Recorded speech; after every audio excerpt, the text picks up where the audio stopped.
What's up, everybody? Welcome to the Canes Inside Podcast powered by Anajar and Levine. We are here live on campus. Just saw the Jay Lucas introductory press conference. You got Peter already hopped in. I thought it was really a nice press conference. I mean, look, we've seen a million of these things. Not so much on the basketball side, first one in 14 years. But I thought part of the reason you hire a guy like Jay Lucas is someone who can communicate, someone who can get his message across. And I think, first test, and it's a small one. It's not the important one, but I thought he passed it with flying colors. Yeah, I thought it was a great speech in there. It's crazy. We talked about it. It was been since high school. I was in high school when Miami hired their last coach 14 years ago, and Coach L. So it was cool to be there in the building on campus. Obviously a lot of energy in the building. John Lucas, his father, was there, so that was really cool to see. There was a moment that near the end of his speech, he thanked him, and you could see John Lucas got a little emotional, and he said, Jay started laughing. He said, "I'm laughing because I've never seen him cry." So obviously this was a moment the family had prepared for a long time. And Jay mentioned a couple times, like, this is something he felt like he had dreamed of and prepared for this moment in a multitude of ways. He mentioned that he felt like he was uniquely positioned because he himself was in the portal before the portal was a thing, 15, 16 years ago when he transferred from Florida to Texas. So I think a guy who's very well positioned here had mentioned the support he felt that he has at this university. Thank guys like Manny Cadre, Jose Mas, who we talked about, have been, instrumental in this hiring process. And I think the energy was good. I think one of the most interesting people who was in the building, as I posted on Canes Inside, you got to get on the basketball board, guys, if you're not already, but Andrew Moran, the coach at Columbus that we've already posted, expect him to be joining staff. So he was in the building.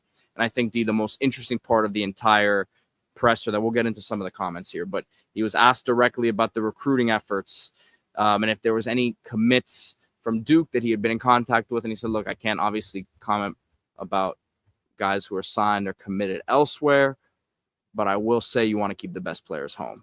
And there was there were some laughs before that when the question was asked, because everyone understands that the question being posed is about the Boozer brothers. Yeah, I think in general, I asked him a question about South Florida basketball in general, kind of how it's elevated. And he mentioned that he thought next year's class, the best players were in Florida. As far as if you just go state by state, Florida had the best crop of players next year. So that's clearly going to be a focus for him. I thought the themes, recruiting one thing, you didn't shy away from that in portal and that side of it, but also defense, stressed that he's a defensive coach. It wasn't just a soundbite. I mean, he made a point of it, and obviously that was his position and role at Duke, was coordinating that defense.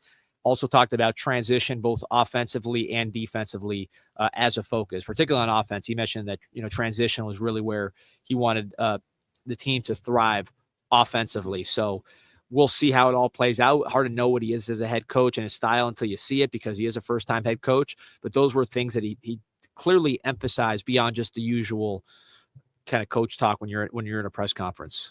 Members of the team that I saw there, because he was asked about, do you plan to keep guys on the team?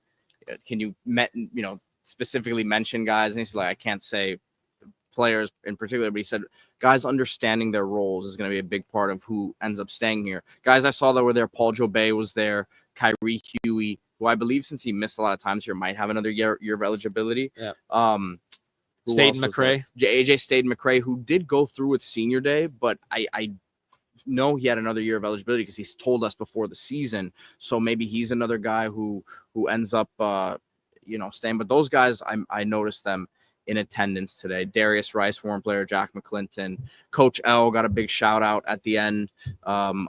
He said, look, you put this basketball tradition here. There was not much before that. So that was a cool shout out.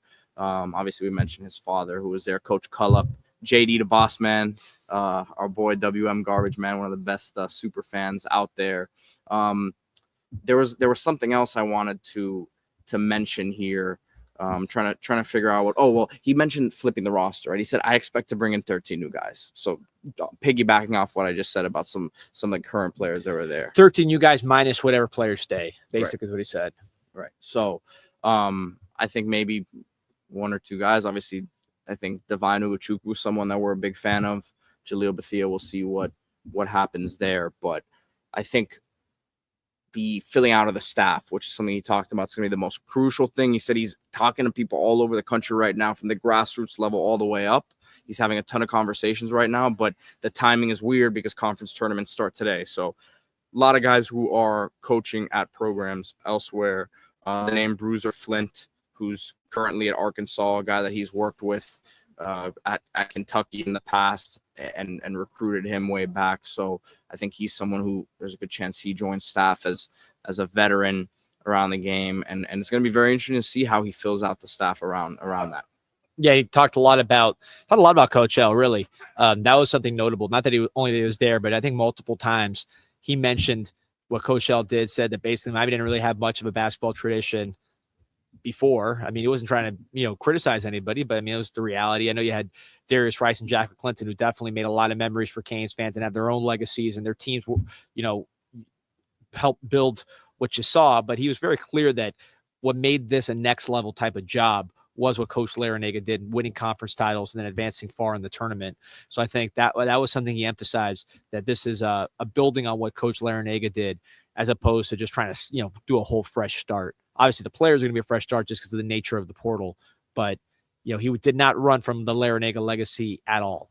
Well, and you were the one who asked the question about the talent in South Florida, and we've talked about it a little bit here. But as Christianville, who's one of the big Canes hoops supporters here on Canes Insight, said the best player in South Florida can no longer leave. And I think when you talk about everything that was attractive about this job to him, we talk about it in football all the time. And anyone who wants to come coach in the state of Florida, like, you have so much talent here that you have the opportunity to keep some of it home, and you don't have to go too far to really load the roster up. I think he's seeing a bit of that on the basketball side too.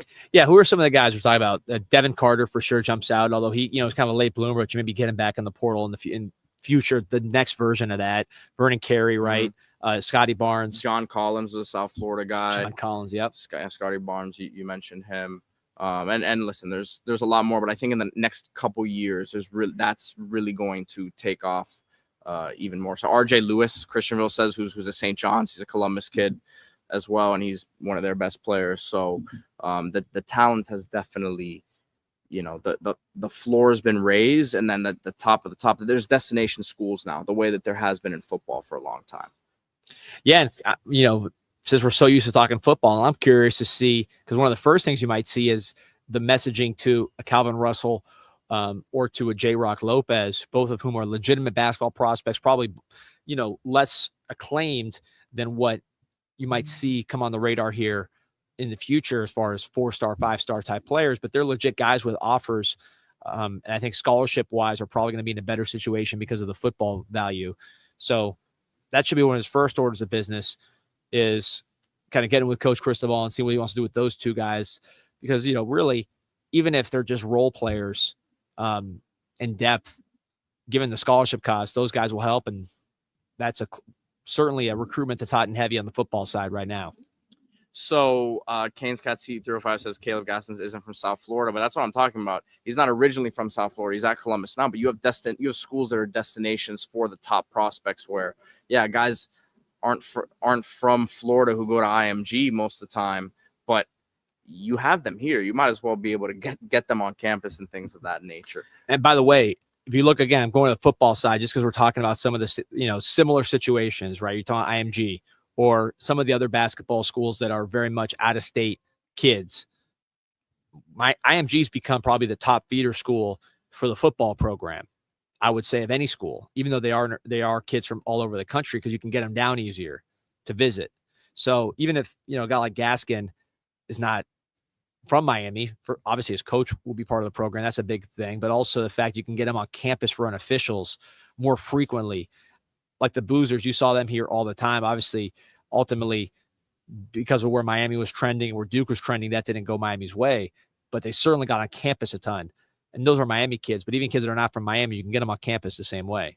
Yeah, Canes Cat C305 asking about Jackson Richardson, who's maybe Columbus' best player all year long. He's a 2026 kid also. So his brother Jace he's balling at Michigan State as a freshman. Obviously, Jason Richardson, his son. So we'll see. Michigan State might be tough to beat there. Yeah, well, he's an alum too, Jason Richardson. I remember when he was in college. Saying. Yeah. So that might be tough, but you're in the game by adding a guy like this to the staff, not only with Lucas, but with a Moran, with someone who's been around these guys, not only this class, because listen to what Coach Lucas said in the presser. Not only is 2026 class, but the classes after that, he says, are absolutely loaded in the state of Florida. When you're coaching at the high school level, when you're coaching at the high level AAU level like that, you're coaching and you're familiar with these guys at a 8th, 9th, 10th grade level. So you have those eyes and you have those tentacles throughout this grassroots world that Coach Lucas referenced. And I think there could be a couple additions like that to staff. And with Moran, I've said it before, he's a skills developer as well. This isn't just a recruiting move. From what I've said, he's one of the top skills developers in the country in terms of pre-draft prep for guys who are getting ready for the NBA.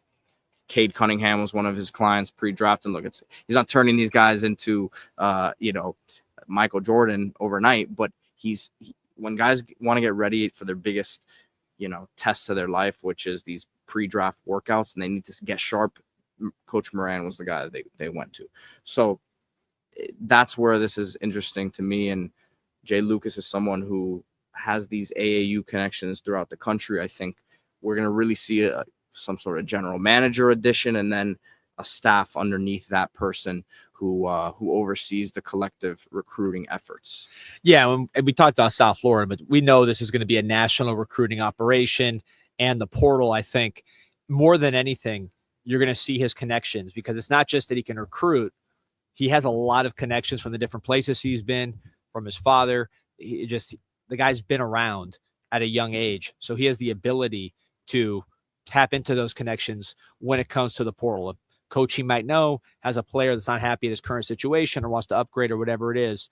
He has those connections to hit the ground running. He's not just somebody who's getting to know everybody for the first time, right? He is somebody who's been connected to the basketball world. And carving out his own path, too, because one thing to say that, yes, his father is who he is and has been a legendary guy in the basketball world for a long time, but like, he's forged his own path, and you can see he's someone. It's not just to say, well, it's this guy's son, but it seems like the basketball world, a lot of people want to see him win. You see these messages coming in from LeBron, from Anthony Edwards.